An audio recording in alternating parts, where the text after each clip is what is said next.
रफ़ीक पाशा कहता है गाली निकाल के मेरे फला दी गज़ल है, मैं पेशाब कराते हैं जियां 10 गज़लां निकल आती ये गुफ्तगू का अंदाज।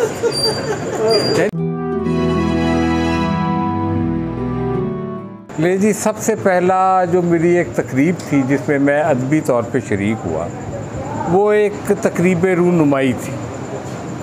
और उस एक हमारे दोस्त मोहल्ले में ही रहते थे, काशिफ नुमानी साहब। तो उन्होंने मुझे बताया कि ये मैं 9वीं क्लास में पढ़ता हूँ, हम 9वीं क्लास में थे दोनों। उसने कहा कि गवर्नमेंट कॉलेज के कोई बहुत बड़े शायर हैं, स्टूडेंट हैं वहाँ के, उनकी किताब आई है और शोहरत बुखारी साहब सदारत कर रहे हैं।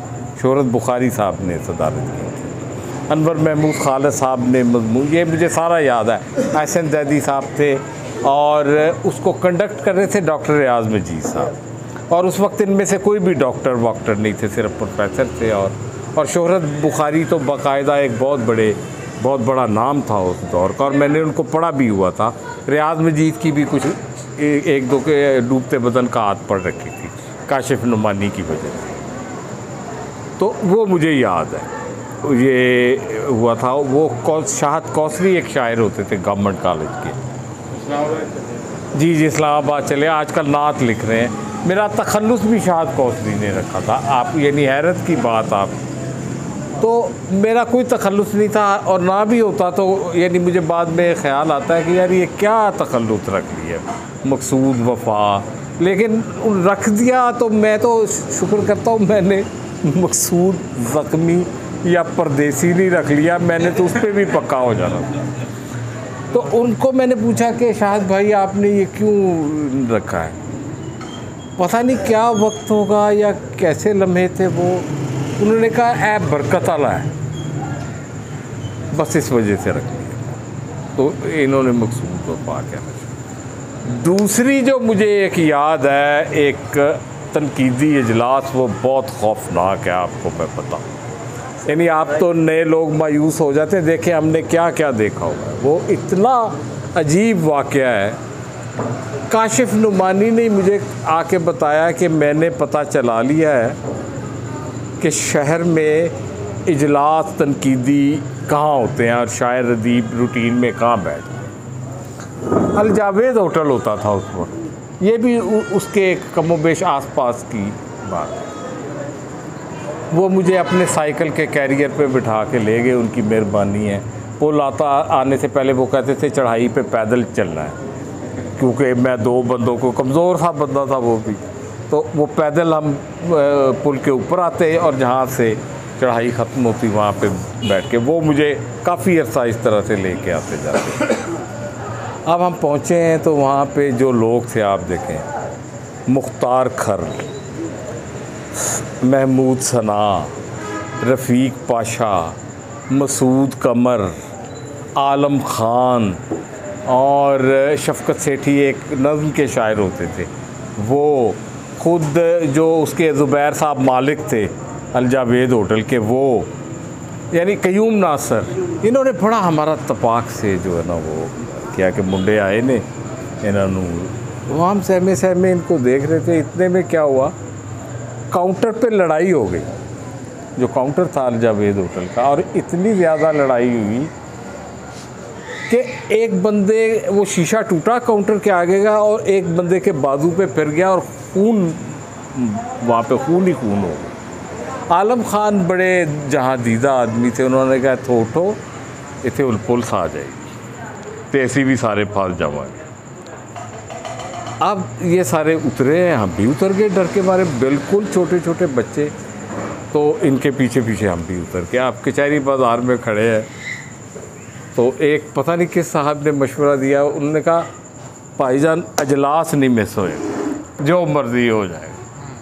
ऐसी ये करके आए हैं। अब उन्होंने कहा कितने करना है इजलास जनाब? इन्होंने कहा कंपनी बाग चलने हैं। तो उधर कुछ लोगों के पास मोटरसाइकिल थे, वो भी लेकिन पैदल उसको खींचते हुए, और साइकिलें ज़्यादा थी, वो हम पहुँचे और एक दायरा खींच के इजलास शुरू हो। इजलास शुरू हुआ, आलम खान साहब सदारत कर रहे थे। महमूद सना की गज़ल थी, पहली गज़ल थी। अब हम देख रहे हैं, पहली बार हम देख रहे हैं कि ये क्या हो रहा है, किस तरह से।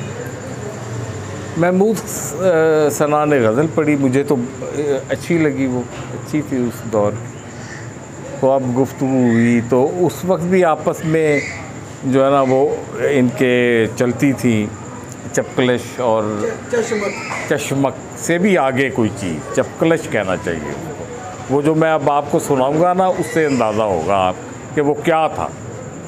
चपकलश से भी कोई आगे की चीज़ थी। अब महमूद सना ने गज़ल पढ़ी है तो उन्होंने सदर ने दावत दी कि आप गुफ्तगू करें। रफ़ीक पाशा कहता है गाली निकाल के मेरे फलां दी गज़ल है, मैं पेशाब कराते हैं जियां 10 गज़लां निकल दिया। ये गुफ्तगू का अंदाज, यानी मैं तो हक्का बक्का रह गया कि यार काशिफ तुम ये हमें किस कहाँ लेके आ गए। अच्छा, ये यहाँ पे बात ख़त्म नहीं हुई। बिल्कुल उनके सामने दायरे में, यानी इतना फासला था जितना काफ़ी दूर था, वहाँ से महमूद सना साहब उठे हैं, उन्होंने एक जंप लिया है और उन्होंने एक टक्कर मारी है रफ़ीक पाशा को, यानी उधर से जंप लेते हुए। ये मैं आपको सच बता, अलकार बाबे ज़ौक़ था या पता नहीं, अलकार बाबे ज़ौक़ पे पाबंदी लगी हुई थी, हाँ, लेकिन वो हल्का ही था क्योंकि इन पे पाबंदी लगी हुई थी, ये इजलास कर नहीं सकते थे मार्शल लॉ की वजह से। तो उन्होंने नाम बदल के वो अपना जो ना अदब का काम जारी रखा हुआ था, ये बड़ी बात थी। अब जब ये टक्कर लगी है यार, तो ये तो इंतहाई अजीबोगरीब हरकत थी कि यार ये कौन से दे? और वहाँ पे गुत्थम गुत्था हो गया, आप यकीन की इसकी ऐनक टूट गई, बड़ी मुश्किल, और ब्लीडिंग हुई पे। तो हैरत ये हुई कि ये सब कुछ होने के बाद फिर सब ठंडे होके बैठ गए और शफकत सेठी ने नज़्म पढ़ी जिस पे तनकीद हुई। यानी आप ये देखें ये हालात। और उससे बहुत अरसे के तक मैं तो बिल्कुल नहीं गया, मैंने कहा कि यार, फिर आहिस्ता आहिस्ता लोगों ने कहा कि नहीं ऐसा होता है, कोई बात नहीं आप जाया करें। फिर इसमें इकबाल अख्तर ने शुरू की सदफ़ की, तो हम उस वक्त फिर जाना शुरू हुए। वो बहुत बड़े पैमाने पे थी और बहुत कुछ सीखा, बहुत ये मुझे याद है आपने बड़ा बहुत दौर बड़ा बहुत। और ये तकम्मुल अशरफ यूसी साहब कुछ देर बाद, यानी हम अभी बच्चे ही थे, तो ये अलाइड बैंक में कहीं ट्रांसफ़र हुए। तो ताहिर सिद्दीकी साहब इनके दादा जो थे हसन के, वो इनके उस्ताद थे और ये तरक्की पसंद थे। हज़ील लुधियानवी के ग्रुप में यही भूख शूख के ख़िलाफ़ और लेबर जिस तरह से वो थे। हज़ील लुधियानवी साहब आपको पता है कि वो लेफ़्ट के बंदे थे और शायरी भी उसी तरह की करते थे, तो ये उनके थ्रू आए हल्के में। लेकिन फिर हम हमारे बहुत करीब आ गए, बड़े अच्छे थे। ये कोई 2-3 साल के बाद आ गए थे। एक मैं बाबा अबीर अबू ज़री नूं असी भुल गए यार। आप यकीन कीजिए कि वो जहाँ पढ़ते थे या जहाँ जाते थे, ये अनवर मसूद क्या, ये जितने भी मज़ाहिया, ये डरते थे और ये कहते थे कि ऐसा नूना पहले पढ़ा, क्योंकि बाबा अबीर अबू ज़री एक ऐसा शायर था जो जब पढ़ लेता था तो मुशायरा ख़त्म हो, आलमोस्ट ख़त्म हो जाए। और वो आखिर पे बल्कि कासमी साहब भी पहले पढ़ने लगे, यानी ये इस दर्जे का और इंतहाई विटी। मैं आपको यानी मज़ा उनका, और इंतहाई विटी आदमी। अब आप अगर पुराने करैक्टर्स को जानते हो तो मैं नाम लूँगा, आपको पता चल जाएगा कि वो किस तरह के उनके जिस्मानी हालात थे और क्या थे। वो ज़हीर कुरैशी साहब एक मुशायरा करवाते थे अपने खली कुरैशी के नाम से, उनके वालिद के याद, तो वो बहुत सिलेक्टिव होकर किसी को बुलाते थे। तो वो नौजवानों में मुझे बुला लेते थे, मैं बहुत खुश होकर जाता था कि ये बहुत बड़े बड़े लोग वहाँ पे पढ़ते थे। उनके सारे दोस्त थे ज़हीर साहब के। मैं गया हूँ तो वहाँ पर बैठे हुए थे अफजल हसन रंधावा। अब उनका एक बाजू कटा हुआ था, आपको याद। शौक अरफानी, उनकी टांग में एक राड पड़ा हुआ था और सीधी टांग करके वो बैठ। बाबा मीर अबू ज़री भी पास बैठ, ऊपर से मैं चला गया। अब उसकी विटनेस आप देखे। वो कहने लगे इधर इधर देख के, ए मुशायरा फ़लस्तीन च हो रहा है। मतलब इस तरह के वो आदमी, यानी इस तरह की कितनी यादें हैं, मैं आपको बता नहीं सकता हूँ किस तरह की। और बड़े लोग थे ये, खुद अफजल हसन रंधावा साहब बहुत शानदार आदमी थे। मुझे सबसे ज़्यादा जो बुज़ुर्गों में जिनकी पर्सनैलिटी, जिनकी तहरीरें, जिनका विज़न मुझे पसंद था, वो अफजल हसन रंधावा थे। अभी यादें निकली हैं तो उनको याद करना। आप यकीन कीजिए 1983 की बात होगी, यहाँ पर अभी किसी को गार्शिया मार्कीज़ का पता भी नहीं होगा, और वो उनके मज़ामीन को पंजाबी में ट्रांसलेट कर रहे थे जब उनको नोबेल प्राइज़ भी नहीं मिला था। यानी आप देखें कि किस तरह की तरबियत हुई होगी। वो कहते थे मुंडे आया किताब पढ़ी है, ऐ किता है, यानी इस तरह के पढ़े लिखे लोग थे। मुझे अब तो उस तरह के हैं ही नहीं। फिर आप ये देखें कि खुद रियाज मजीद बड़े बाइलम आदमी थे। मंजर मुफ्ती साहब मुझे बहुत याद आते हैं। मंजर मुफ्ती साहब का एक वाक़या मैं आपको सुनाता हूँ कि आपको पता है कि वो बहुत मुश्किल से चल सकते थे, लेकिन ज़िंदा दिली जो इन लोगों में थी। स्टाफ की रेस हुई गवर्नमेंट कॉलेज में कि जिस तरह से आपके सालाना खेलों पे होती है, तो इनका नाम ही नहीं लिया किसी ने स्टाफ की रेस, कि ताड़ी ऐसी तैसी तुसी मैं भी रेस लानी है, तुसी मैनू की समझ, ये दरमियान में जाके खड़े हो। तो किसी ने कुछ नहीं कहा, दौड़ पड़े ये भी और जीत गए यार, ये देख। और सब ने, लड़कों ने इनको उठाया हुआ और कप। ये अदरवाइज़ एक कल्चर था हमारे शहर का, एक खूबसूरती थी। और एक डिस्ट्रिक्ट कौंसल हॉल के मुशायरे की बात मुझे याद है। कुल पाकिस्तान मुशायरा था, पाकिस्तान के पूरे जो बड़े बड़े नाम हैं, कासमी साहब भी थे उसमें, वज़ीर आगा भी थे, हालांकि कम मुशायरे, लेकिन उस मुशायरे में वज़ीर आगा भी थे, और फराज, खालिद अहमद, नजीब अहमद, ये यंग लोग थे, बहुत यंग लोग थे। तो फैल होशियारपुरी भी थी। अब ये हमारे झंग बाज़ार के जो लोग थे, ये भी मुशायरा सुनने जाते थे, जो चौक में बैठ के जुगते करते थे। इसके नुसरत फ़तेह अली साहब के रिश्तेदार भी होते थे, ये भी मुशायरा सुनने जाते थे।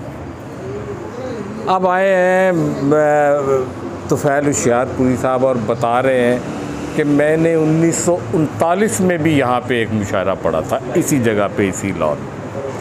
तो एक बंदा कहता है लेकिन उदो तुसी कबूल सूरत सो कहते हुने गज़ल्ला सुनाओ, इस तरह की कोई बातें ये नहीं होती थी। बेशुमार यादें, बहुत सारी यादें, बहुत सारी यादें। किसकी क्या क्या। इरशाद इतना खूबसूरत इंसान था। और आपको मैं बताऊं, बड़े बड़े जो हम समझते हैं ना कि शायरी को समझने वाले हैं, वो उनसे ज़्यादा शेर फहम, बिल्कुल अनपढ़ आदमी, बिल्कुल अनपढ़ आदमी, और लेकिन उसकी शेर फहमी या उसको इंजॉय करने का उसका जो अंदाज़ था, बेहद खूबसूरत था, बेहद। और वैसे इतना लापरवाह के, मतलब दाढ़ में दर्द हो रही होती थी तो वो नाक से सिगरेट पीता था। हमने कहा है की करना है, कहता ऐसा ज़्यादा तकलीफ होती, दाढ़ का भुल जाता है, इस तरह करें।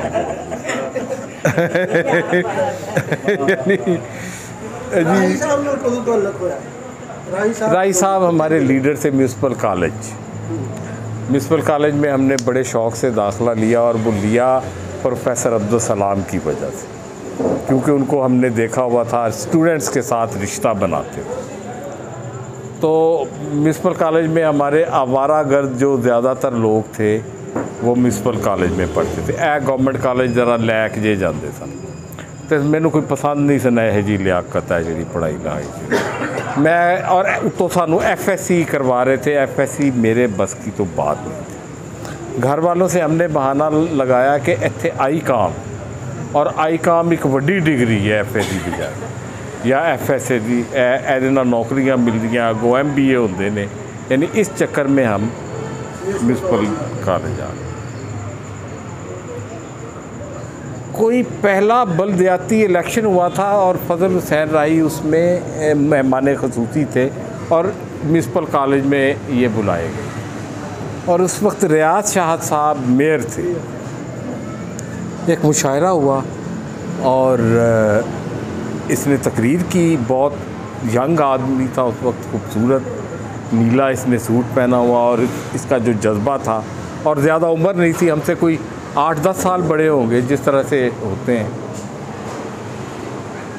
बस वहाँ से दोस्ती हो गई कि ये हमारे कॉलेज के सीनियर हैं और ये काम कर रहे हैं। फिर जनरल ज़िया के ख़िलाफ़ जो नफ़रत थी उसने भी इकट्ठा किया। बस वो फिर पता चला ये तो हल्के में भी आते हैं, ये शायर भी हैं, और इस तरह से तो फिर जो कुछ होता रहा आखिर तक वो रिश्ता कभी टूटा नहीं। इकबाल अख्तर क्या खूबसूरत लोग थे, क्या। और हमारे संगी साथी नज़र जावेद, अंजुम सलीमी, बाद में जलते बुझते हालात आते रहते हैं और आप बिखर जाते हैं किसी। ये भी इस शहर में हुआ, ये बिखराव भी देखा, लेकिन एक तसलसल है।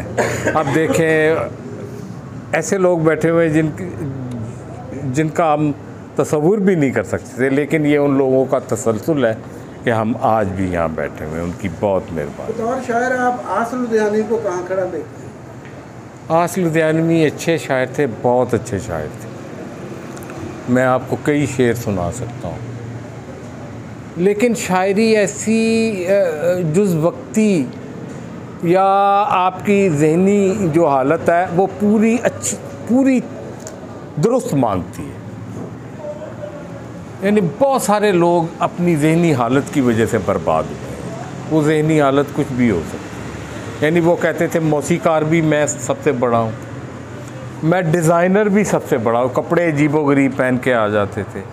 शायर बहुत अच्छे थे, अगर वो अपने आप को पहचानते और अगर वो अपनी उन जैसा तो कोई शायर ही नहीं था। निगाहें नीची करके क्या चलोगे कि ज़र्रे आईने लेकर खड़े हैं। जानता हूँ खुलूस के रिश्ते दोस्तों के दिलों से गुजरा हूँ। देखे ज़ख्मों के बावजूद मेरा हौसला तो देख, तू हंस दिया तो मैं भी तेरे साथ था। यानी इस तरह के वो शायर थे, बहुत पक्के। और एक बच्चे का सवाल था कि फनकार को खा जाता है, तो आसिफ लुधियानवी किस्म के जो लोग हैं ना, नहीं वो एहतियात नहीं की, वो अपना मनसब नहीं पहचान सकते, कुछ नहीं। ये तो आपको जिला बख्श